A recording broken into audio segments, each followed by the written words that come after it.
আজকের media briefing এ আপনাদের সকলকে স্বাগত জানাচ্ছি। আপনারা অবগত আছেন যে প্রবল বর্ষণ ও উজান থেকে নেমে আসা ঢলের কারণে দেশের বিভিন্ন অঞ্চল প্লাবিত হয়েছে এবং ভয়াবহ বন্যা পরিস্থিতি সৃষ্টি হয়েছে, যা অত্যন্ত উদ্বেগজনক। বন্যা শুরুর পর হতে মাননীয় প্রধান উপদেষ্টার নির্দেশনায় অর্থ মন্ত্রণালয় অধীনে উদ্ধার ত্রাণ কার্যকলাপ সমন্বিতভাবে চলমান রয়েছে।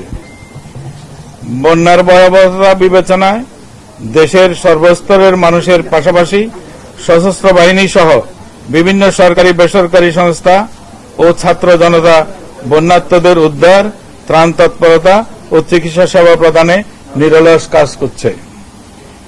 আজকের মিডিয়া ব্রিফিং এ আপনাদেরকে বন্যার বর্তমান পরিস্থিতি, সরকারের নেওয়া পদক্ষেপ, সংশ্লিষ্ট সকলের কার্যক্রম বিস্তারিত অবহিত করা হবে।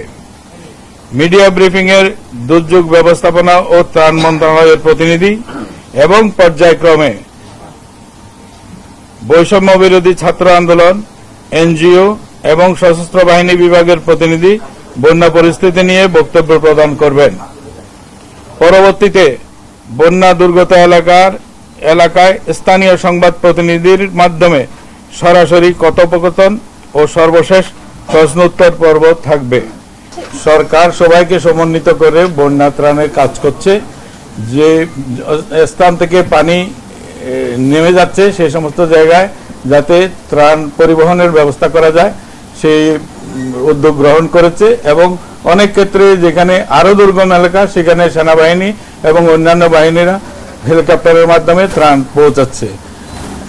এখন পর্যন্ত দূরবর্তী সকল উপজেলা সমূহে ত্রাণ পৌঁছানো গেছে।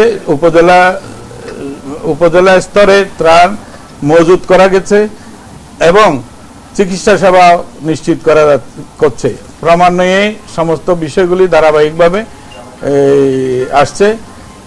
আর দুর্গম এলাকা এখন আর নাই। আমরা সকল জায়গায় ত্রাণ পৌঁছাতে পেরেছি। উপর থেকে পানি নিচের দিকে নেমে যাচ্ছে বলে কিছু কিছু জায়গা নতুন করে প্লাবিত হচ্ছে।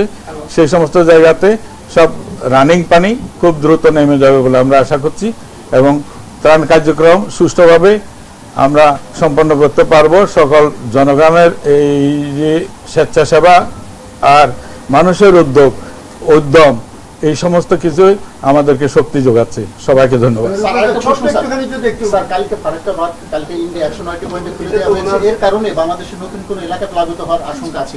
এই বিষয়ে পানি উন্নয়ন মন্ত্রণালয় বলতে পারবে।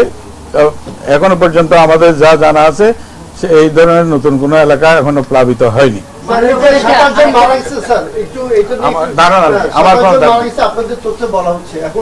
আমরা দেখছি যে এই বিষয়ে মন্ত্রণালয় বলবে, আপনাদেরকে মন্ত্রণালয় ব্রিফ করবে।